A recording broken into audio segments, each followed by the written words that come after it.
Hello, hello. And we have a new name for the Color Whisperer show today. It's Designing a Healed Life. So I'd love your feedback on that. We'll see how it goes. I'm going to try it for a few weeks and we may go back to the other title. We'll see. Anyway, what is a healed life? So it's about home and heart and body and mind and all of them being in sync because they all reflect each other. I've been doing a lot of organizing lately, and that's one way that it really does show. And here's the thing is that it's about trauma, usually. When, there's like hoarding, it's really not that people are lazy. Oh, why is that going off? Okay, bear with me. Let me turn this thing off. Thought I had.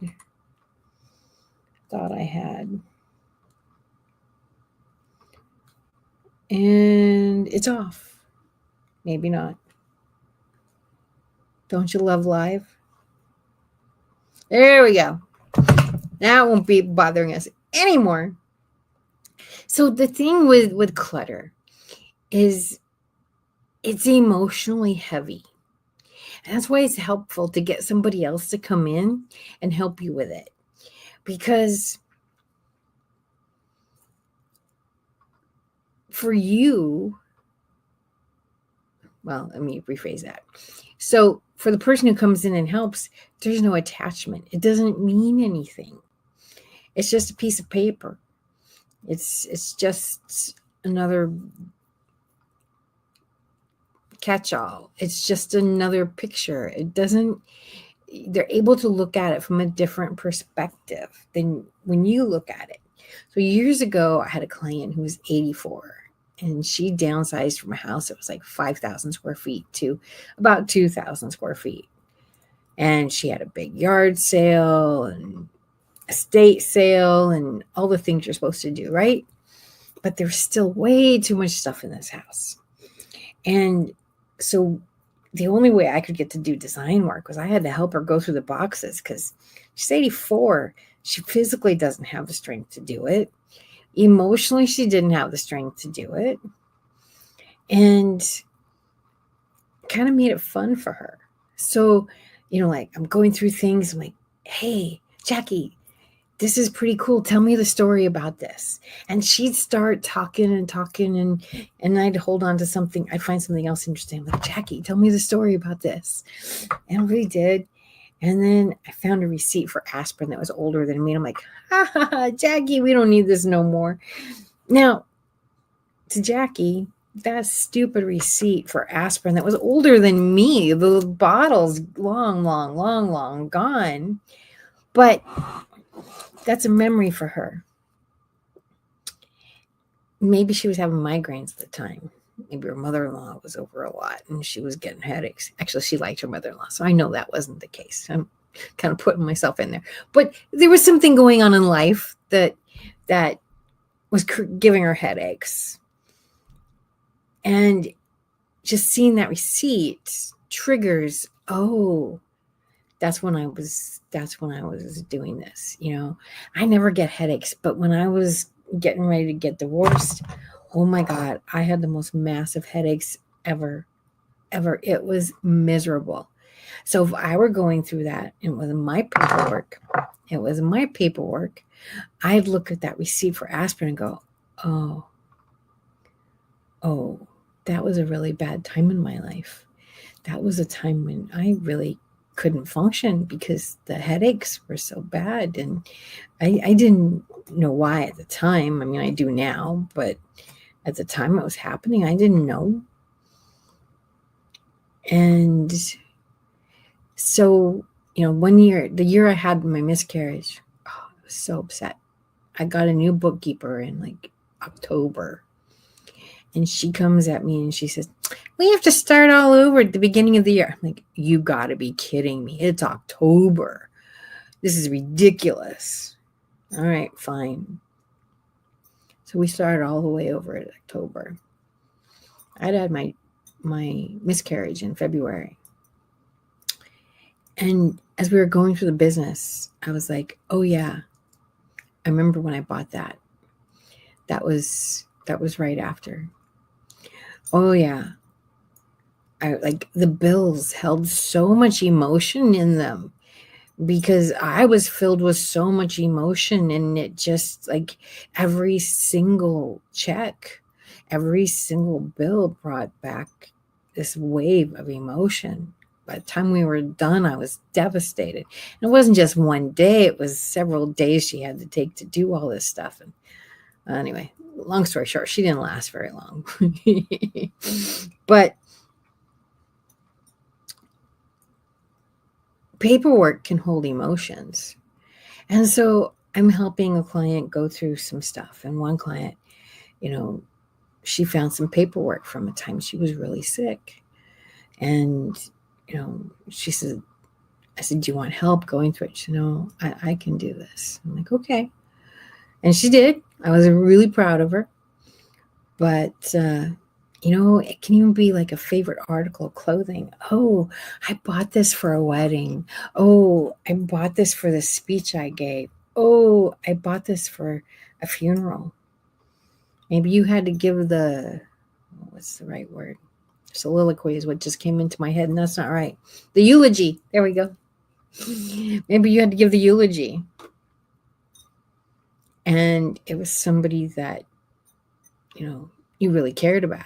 And you bought that outfit to do the eulogy. And that brings back a flood of emotions about that person, about how much you miss them. Because they're not just things. There's a lot wrapped up in those things. So it's really important to have some. In fact, I had dinner last night with a friend of mine who's an organizer. And she says, Jeanette, can you come over and help me? Now, it's not because she doesn't know how to do it. And I've had times when I've hired somebody, like after my dad died and I got all this stuff in my house, I had to hire somebody to help me.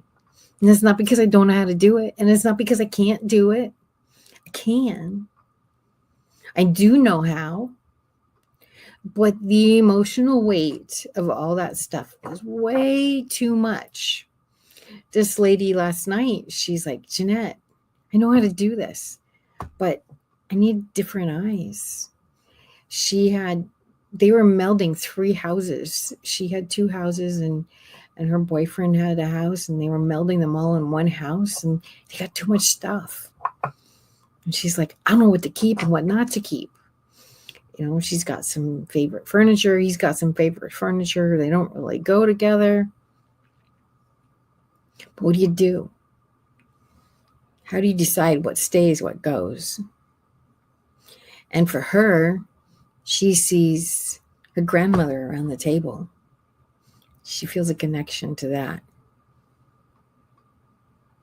He sees a special job he got when he bought a chair that he'd been wanting for a long time. There's memories. And it's hard. It's hard. I have a dear friend. And during COVID, we all had trauma. Everybody got trauma during COVID, one way or another. And I just had this pile of stuff that kept getting bigger. It was about, that high. Now, none of it was work that had to be done directly. So that was cool. And it was notes I took from a seminar here or a seminar there. And what do you do with it? Like, you file it, right? And I'm going to go back and take a look at these notes. Well, the truth is, we don't. Maybe you do. But sometimes the notes are so messy, you don't know what it says anyway, right? Pardon me. So yeah, it's heavy. And having somebody else look at that stuff and say, you know what? That piece is really just too big. That piece just doesn't go. Here's some paper. Oh, I was telling you. So I had this pile of paper about yay big. I was complaining to my friend about it. She's like, I'll come over and help you. I'm like, you would do that for me? And she's like, absolutely. Now, for her, she was going to come over and, we were going to do this and then hang out for a little bit. And, she just it didn't have any weight for her. But for me, that pile of paper like that, man, that felt like 1,000 pounds to me. It was just too heavy for me to bear. So we sat through it, and just having her here, it was so much easier to have her sit beside me. And she didn't even say, you have to throw that away. We just said, okay, this is healing stuff. This is design stuff. And we'll put the different seminars together. We put them in different categories. This is that. Put them all in folders so that nice and organized. And they got stuck in a drawer. Probably haven't been looked at since, truth be told. But I couldn't do it by myself because that paper was too heavy. So when you see somebody who's struggling like that, I watch the Hoarders show sometimes. And each and every time, there's an event that triggers this. I'm sorry, my camera is not straight. I don't know why. That's a little better. Anyway. I'm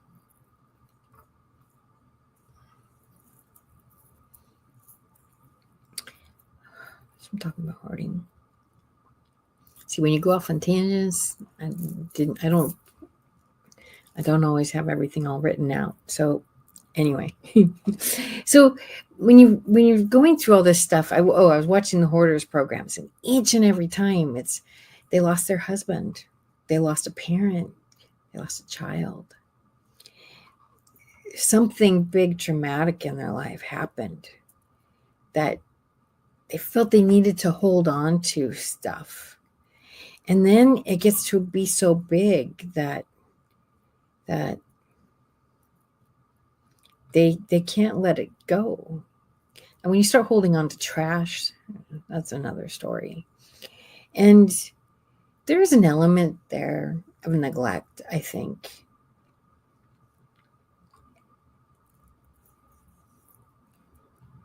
I have a friend who their mother was older and was struggling with UTIs.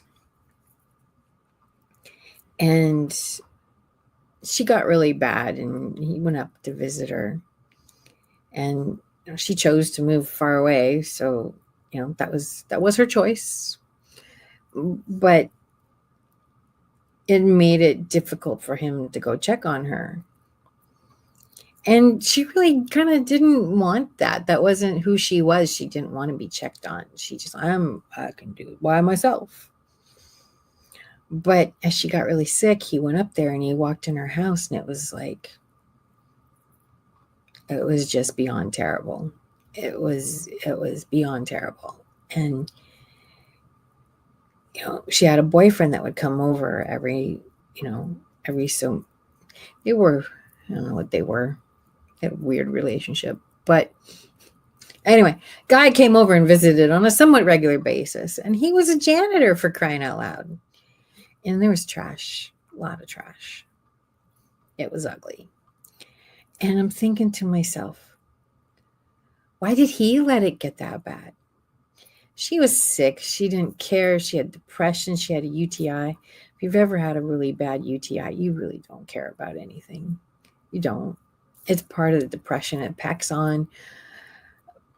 And I'm just like, man, I would want to go over there more often. I would want to, he's a janitor, for crying out loud.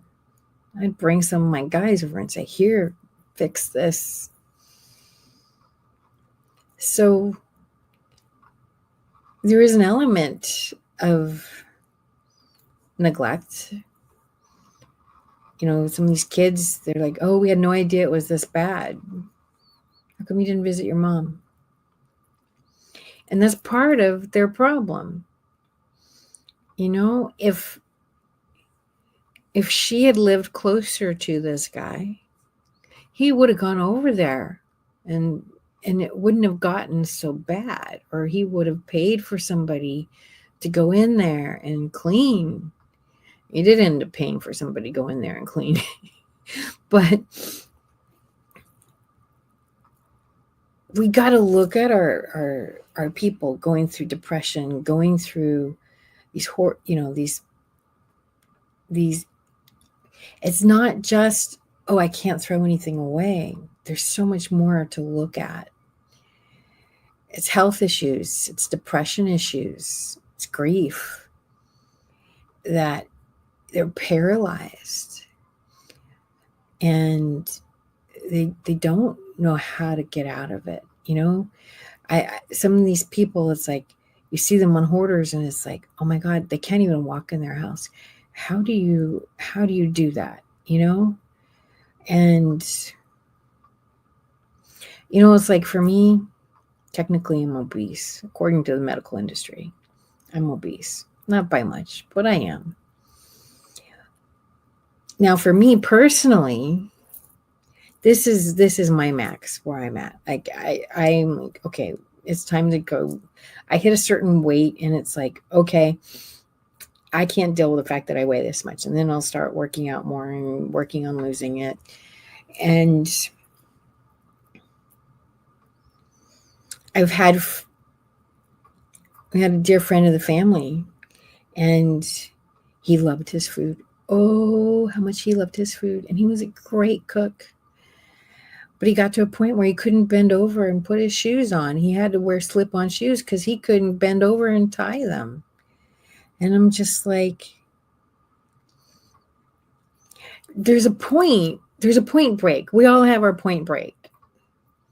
That wasn't his. It would be for me, you know. And the hoarding too, it's like when you've got trash piled up and critters running around, like,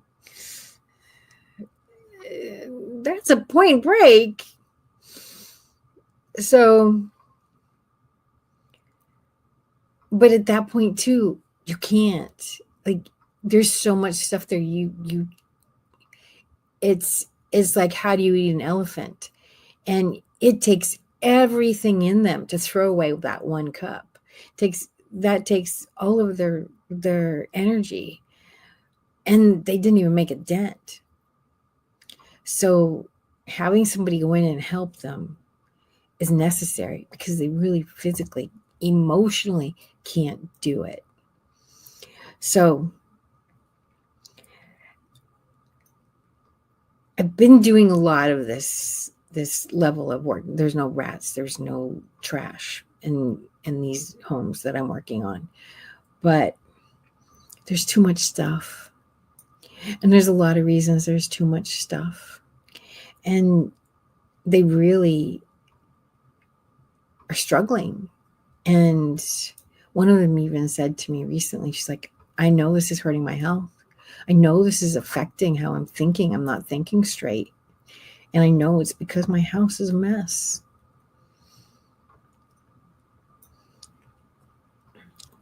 So I said, cool. When do you want me to come over again?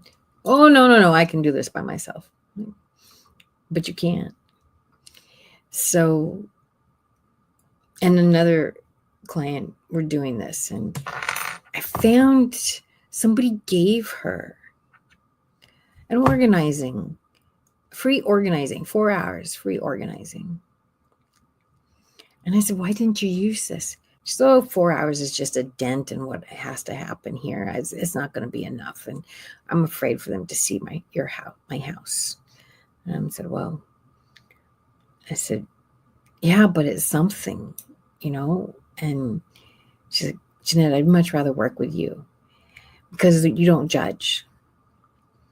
And I don't judge. Our home is a reflection of what's going on in our head. So when I see this mess, I just see somebody that is struggling with something. And, you know, my job at that point is to help create more space and we just start with one room. How can we what's the quickest room to get done? Because here's the cool thing. When you're at that space, once you start, once you start, it almost gets cathartic. It gets addictive. And, you clear off the table. That's usually not too bad, right? Well, once you clear off the table, now, I might actually be able to sit down at the dining room table. How cool would that be? Oh, there's stuff on the chairs. Okay, I'll just do one chair. That wasn't so bad. Let's do another chair. Maybe that one puts you over. Okay. So the next day you might start on the chairs. I'm like, oh, wow, I have a dining room table. I could actually invite people for dinner. But, there's a lot of stuff on the buffet. Okay. I can just do the buffet today. And when you're doing organizing like that, you've got to start like, okay, what can you handle today? Can you handle doing the whole table? Can you handle doing just one drawer? Whatever it is you can handle doing, just start small, even if it's just one drawer, because it will build momentum. It will keep things going.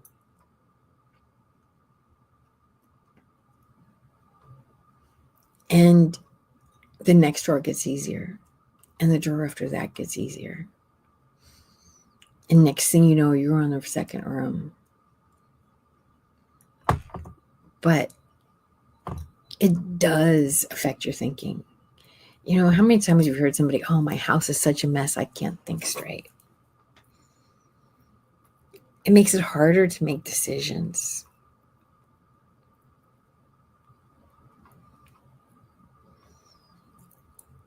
It makes it much harder to make decisions. If everywhere you're around, if you walk into your living room and there's 20 newspapers on the floor. Well, I didn't get to finish that one. I only read 2 sections of that one. There's a section of that one I want to go back to. It's the news. There's going to be more tomorrow. Right? There's always something new happening. And, but for some people, that's their be-all, end-all is I want to read the newspaper from cover to cover. That's their world. So if they got behind, they're 2 weeks behind, 3 weeks behind. So now what happens? So now you've got a bunch of newspapers. Now it looks daunting. Oh my God. How many newspapers? How many pages in a newspaper? Let's say 50. Yeah, 1, 2. Yeah, easily there's 50, probably more. It's been a long time since I saw a real newspaper. But I would say even, the Sunday ones, those are more. But the daily ones, they're easily 50 pages each. So now you've got 10 of them on the floor. Now you've got 500 pages to go through. Yikes. What do I do? Oh my God, that's 500 pages I got to look through. You catch your breath. It's overwhelming. Where do I start? Well, the simple answer is you pick up a newspaper. And there's probably sections of the newspaper that you don't need to read. Probably not reading the want ads. There's no more movie section. She doesn't usually watch sports unless there's something really big going on. So maybe just read the headlines in the sports. So now you've got it down to maybe 30 pages. My grandmother used to cut stuff out of the newspaper. Oh my goodness. She filed them. She had all these articles. She loved learning, and she would circle stuff in them and read. And when we went through her stuff, there were so many newspaper articles, and I hated throwing them away, but we didn't know what to do with them. They were interesting to her. They were interesting, but like nobody else was going to want them. And she would find articles on books that she had. So, like, she had a book on Buckingham Palace, and she found an article on Buckingham Palace. She would cut it out and circle it in red, and she'd store it in the book.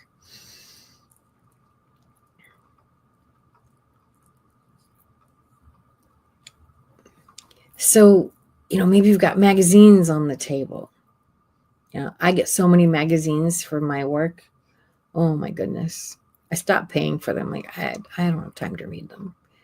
And it gets to a point where there's just a pile there, and like, I just toss them all. And it's like, I'm not reading them. Okay. Next. There's going to be another one coming tomorrow. Next.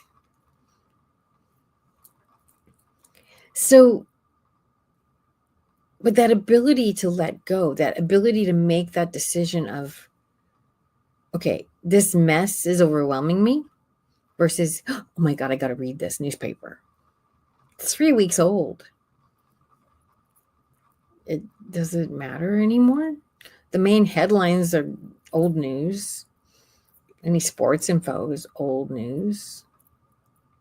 Unless there is an article that particularly appeals to you. Maybe you're in the newspaper. Okay, that's a different story. And some people, they love to be so organized. You got to have everything in a box, everything with a label on it, everything, color coded. Takes a lot of time. And that can be overwhelming. That box of wrapping paper. And instead of it being one box of all the wrapping paper, maybe you've turned it into 3 boxes. One is tissue paper. One is all solid wrapping paper. One is all pattern wrapping paper. Maybe you've got a box of holiday wrapping paper versus a box of birthday wrapping paper. Years ago at the Pasadena Showcase House, they did something really cool. There was a wrapping room. There was a gift wrapping room. It was a tiny room. And, it was basically a big closet. I was like, what do you do with it? And so they turned it into a gift wrapping room. And they had all the wrapping paper on spindles. That's the right word. I said spools. That's not the right word. Spindles. And so you open this cupboard, and must have had 10 different wrapping papers, and one was birthday and one was Christmas, and then they had a bunch of other different ones for all different kinds of occasions. And then there was a thing for different ribbons underneath that you could just pull the ribbon and wrap it, and there was a big knife for cutting, and it wasn't a knife, it was what's it called? Paper cutter. Anyway, and everybody thought, oh, wow, this is so cool. This is so cool. Because, where did you end up doing it otherwise, right? You ended up on the kitchen table. You may already have a lot of other stuff on it. Or you end up doing it on the floor, maybe the coffee table. And to have a space. And there's also a cupboard where you could put those gifts. It's really nice to have, I like to do shopping for birthdays and Christmas early because the dates kind of sneak up on me. I don't forget the date, but like what day it is, like what's the actual date today? I know today's Friday, but the fact that it's the 21st may escape my brain. And if somebody's birthday is on the 21st, I might get halfway through the day, go, oh, it's so-and-so's birthday. Okay, well, I have the present. And I've always done Christmas shopping early because yeah. And I tend to, when I find something for somebody, it's like, yeah. And it's always nice to have extra gifts around because you never know when you got to go somewhere and you need to, I do a lot of networking. So a lot of networking groups, they don't do it so much these days because everybody's on Zoom. But it used to be that you would give away something as a prize if you spoke, or they just might have some kind of lottery ticket thing and they needed gifts for it, and it just gives you some publicity. So always good. Always good to have something that you can just grab and go, and you don't have to go shopping for it, or have extra presents in the house for maybe for the teacher, for extra, that surprise Christmas gift that you weren't expecting. Like, oh yes, I have something for you. Or you're just going out to dinner at a friend's house. People even do that anymore. Housewarming gifts or something like that. So to have a place to put all that stuff is really nice. This was a big house, obviously. Not everybody can have a room like that. But creating the right space for something that's so important. So this was really important to this client because they wanted it to be organized, and they wanted to be organized in a special way. So that was more important than storing a myriad of other things in there. So there's a lot of ways of creating space. One of the best ways is closets. So many people are just living with like one bar or ugly wire stuff. Ugh. And it just looks so flimsy and terrible. Don't like it. But having your closet done makes a world of difference. So my house was built in 1926. It's almost 100 years old. Is that cool? And when we got here, there was just a rod. It was a walk-in closet, which in a house that old is pretty amazing. So we think that room might have been something else, but it's really not big enough to do much anything else. Maybe you could put a crib in there. That would be it. I don't even know you could put a crib and a changing table. You might be able to put a crib and a changing table in there. That would definitely be it. No dresser. No. So it would always get messy. I would spend so much time. I would clean it, and then it would get messy again. I'd clean it again. It'd get messy again. And I started working for Closet World. And I said, we're going to do this. So I used my employee discount, and I got it. And I got to tell you, it made such a difference. Maybe like once every 5 years, I got to go in and do a little bit of cleaning. And really, at that point, it's just, okay, what clothes do I not wear anymore? But it doesn't get messy anymore. So having the right structure in place makes all the difference in the world. All the difference in the world. So that's why you need organizers. That's why you need designers, because they're used to looking at things from a problem-solving place. And we're not attached.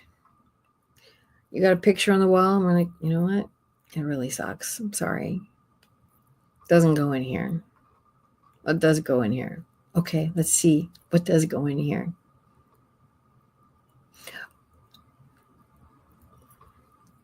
And having somebody else take a look at your space with fresh eyes.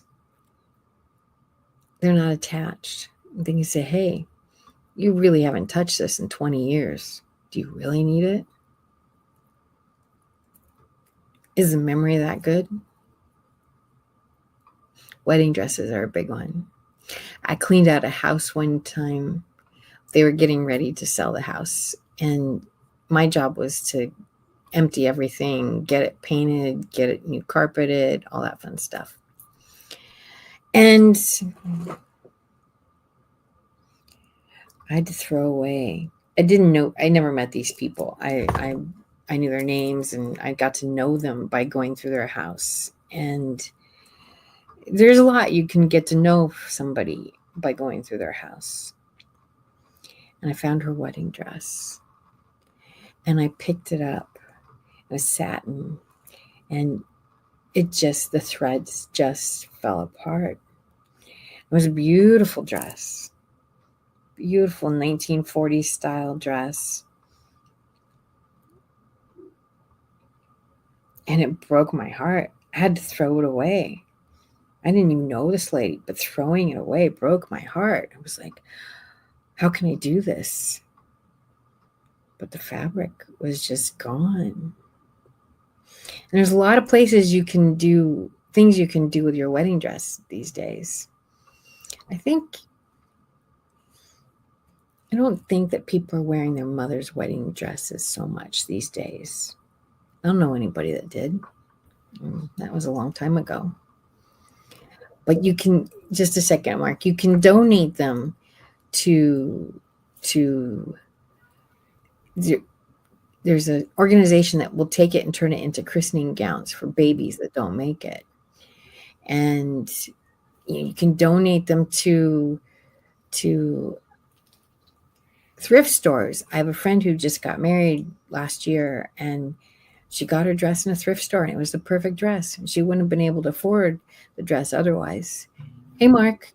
Hey there. I'm glad you were talking about that. I do know a couple of people in my life that have carried on the tradition of their wedding dress that was Yeah. from a previous marriage. It might be more of a southern thing or all along those lines, but I do know some people that are wear the dress of a previous person, whether it was their parent or their grandparent. Not saying I know tons of them, but I do know some people that did that tradition and all along those lines. And yes, thrift stores are wonderful. I know that right around the corner from me, there used to be a store called Nearly New Shop, and it was actually the fundraiser, and I think they're still a fundraiser for the Duke University nurses and everything like that. But then there's another one that you'll love their title, and I think I mentioned them to you before, but there's a thrift store here called Everything But Granny's Panties and everything like that. So they definitely say they will sell everything but Granny's Panties, and they've been around for decades. And of course, there's Choice, Troca, and a number of other thrift stores. So I do believe in the power of thrift stores, and you can find some great deals in thrift stores, including suits and including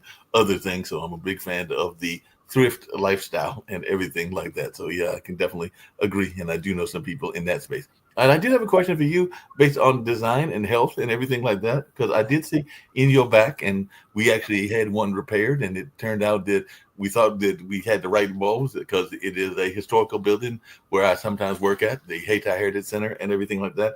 But they turns out it's a short in the chandelier, so we're gonna have to have some other way of fixing the chandelier so we can get those lights repaired. But I saw a chandelier in your background and everything like that, so I'm just wondering if you could share the importance of chandeliers and lighting and how they can add a unique touch even to a person's personal house. Because as I was looking at your background, I'm going like, that's a really nice chandelier, even if it's a small chandelier and everything like that. Lighting is such an important thing, and it's so overlooked. Right. Really, we need 3 layers of lighting. And most homes really only have one. But when you have a room that's really well lit, you can have different moods. Nowadays, you can tell Alexa, but you know, I want it to be romantic. I want it to be morning. You want it to, she'll change the shades. She'll fix the lighting dim. I want to have a party. I want to read. So you can have different settings for whatever you might want to do in that room. And there's different layers of focusing on artwork, focusing on a place to read, focusing on I mean, it's so cool going through a real lighting expert place, because I'm talking to a designer about how to light stuff. You can put lighting around the picture so that it glows from behind. You can have over a dining table, you can have overall lighting. You can have each person have individual lighting. You can have it be all dimmed and very romantic or really bright, things to highlight different pieces of furniture. There's so I I could go on and on about lighting. And it has so much personality. Now, that chandelier happened to be old. That the in the picture behind me, that came with a house. We did not change that. It's beautiful. Now, the bathroom that is there, that's actually the same house. That's all new construction for the same house. We wanted to honor the craftsman, and that is a new light. And so we wanted to keep with the feel of the space, and that's exactly what we did. So when you're working with an old house, you've got to honor the old house. I had a client once. They had been in a very modern house in Hawaii, and they moved to a Spanish style house here. And she wanted to go in and make everything white and these bright sari colors and super modern. And I was like, oh my gosh. And she had this gorgeous, gorgeous, gorgeous chandelier in her house in the entryway. Beautiful iron. It was perfect for the house. Right. And it was a several $1,000 chandelier. And she's like, yeah, I want to take that down and put up something more modern. And I explained to her, I said, you do realize that's a $3,000 chandelier? She's like, I didn't. And I said, it really goes with the house. Right. And at least as long as I was working with them, she didn't change it. I talked her into keeping it. And they weren't planning on staying there a long time. They were planning only on staying there for like 5 years. Right. So she did paint all the molding white, and the molding was already painted anyway, so that was fine. And we ended up going with Pompeii colors. She wanted bright colors, and the house was not having it at all. So we ended up kind of finding a happy medium with Pompeii colors. Cool. And it came out really beautiful. I don't know what happened to it. I'm sure she's not living there anymore. Well, that's amazing. Yeah. Is that a bird cage in the background too? I can't tell, but next to the chandelier. It is 2-dimensional. Okay. It is wrought iron. Okay. But so no, yes and no. It's only 2-dimensional though. It is not. It doesn't extend this way. It's just as thin as the wire. Gotcha. Cool. Well, it looked interesting too because it caught my eyes. I'm going like, maybe a bird lives in there. Check out the fireplace. Look at that fireplace. Oh, yeah. I love this room. I love this house. So when I got this house, it had dark. I'm going to let you see this for a minute. It had dark wallpaper, and the clients were beach people. And they're like, Jeanette, we can't handle how dark it is in here. And I said, of course you can't. And so what can we do? Some idiot designer told them to paint all that woodwork white. Oh, wow. It would have destroyed the value of the house. I'm going to say that again for all you people who think white goes with everything and white makes everything look bigger and everything is better white. It would have destroyed this house. It would have destroyed the value of this house. This house was built in the 1880s. And thank God these people knew better. Yeah. And so what we did was we used color to brighten it up and literally brought some sunshine in. And you can kind of see in the back there, the entryway, we did this really beautiful red. Right. And we did that same color in the dining room along with this yellow color. And then we had this amazing green. And so you can kind of see the vestibule there. On the other side of it was an office. And we found this amazing green. Oh, it looks so stunning. See, people think that dark colors are bad, and they're really not. I just had a client this week, and we're painting her garage, which is her office. And I was showing her different colors to go with the wallpaper. She's going to be doing a lot of video. And so she's doing 3 different wallpapers so she can have different backdrops for things. And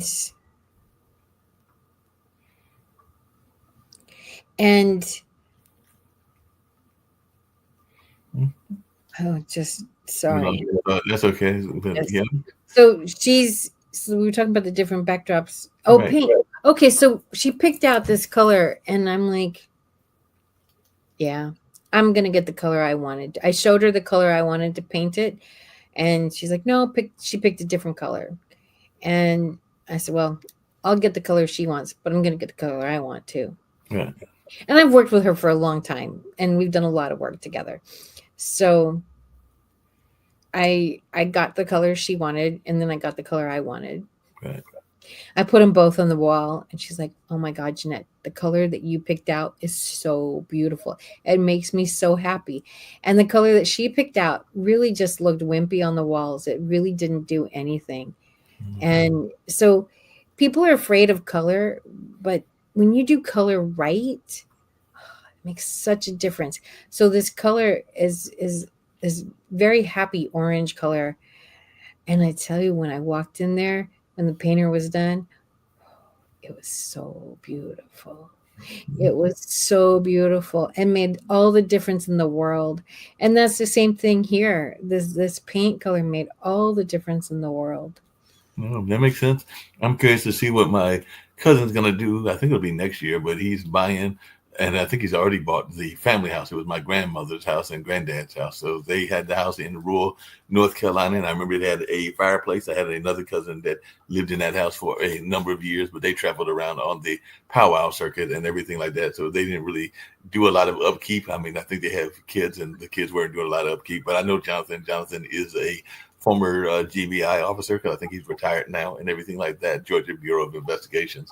So I'm sure that he is got kind of that military mindset. So he's very orderly and everything like that. So I imagine he'll do a good job of keeping the house in order. But I am curious to see what he's going to do with the fireplace, because that's something that was drawing people, even when grandma and granddad were living, with the fireplace that was in the living room, which is also where the TV was. And I'm assuming that that fireplace is there and everything.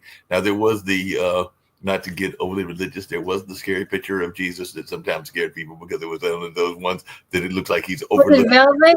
No, one of those ones that's on the mantle that it looks like he's overlooking you no matter where you are in that part of the house and everything like that. I think you know the type that I'm talking about. It's usually a house that will have them on the mantle, and you can be just about anywhere in the eyesight, and it feels like you're being watched and everything like that. So, but I do remember that, and I don't know if that's still there, because I remember that was there, and there was also like a little trinket that was there as well. But I think I told you about that. There was a doghouse, and all of us cousins were the dogs, so we had our names and everything. I know my brother and a couple of other cousins lived in the doghouse. I don't think I went in the doghouse that often, but if you were bad, you would find yourself in the doghouse. It was in the representative doghouse, so not literally in the doghouse, but in this little piece of artwork that was there. And I think one of the aunts may have that doghouse, but I think some of the dogs are missing and everything like that. But I think they may have that doghouse. But I'd be curious to see what Jonathan keeps, and whether the the mantle Jesus is there, and what he does with the fireplace. Because I do remember that fireplace being something that we enjoyed being there, whether it was that one or Mom has a fireplace as well. So yeah, those fireplaces I'm a big fan of, and no matter whether it's a big house or a little house. Well, if you need some help, you know where to call. Yep. And if you need some help working on your house, I'm more than happy to help you. I work virtually, I work in person. We can use some snail mail, but I would love to help make your house a home and get you organized and make it feel good for you. And while we're getting on stuff that feels good for you, you got to fill your body with stuff that feels good for you. So here we go.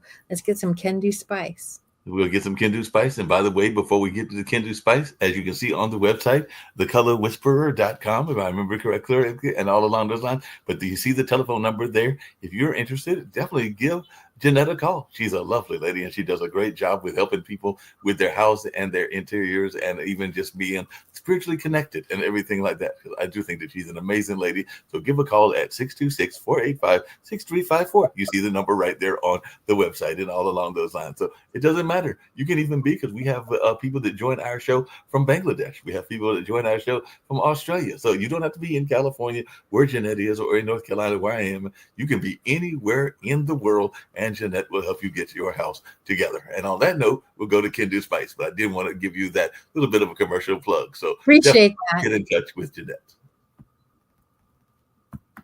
You know how people love to enjoy food and don't understand how to flavor their food or how to replicate a meal? They're interested in supplements but don't know where to begin? Well, what I do is I take the guesswork out of enjoying flavor and wellness with my flavorful spice blends so that they can create delicious meals with healing benefits. Can Do Spice was created to help cooks at any level enjoy healing through food. Every spice blend was designed to give added health benefits of natural herbs. Every blend is complete. There's no need to add any additional spice for a delicious meal. Saving you time and money while adding supplements to your meals can be both tasty and fun. My earliest memories in the kitchen began with my father, Kenny Can Do Bond, so it was fitting that I would name this line after him. I have always looked to natural remedies to supplement the body, and I found myself hiding herbs and minerals in foods for my family. That's when it hit me. Everyone needs Can Do Spice. Everyone should be having this. It's an exclusive brand for cooks at any level who want to create flavorful dishes with healing benefits that can satisfy the body and soul. Add a little spice to your life. Give Can Do Spice a try.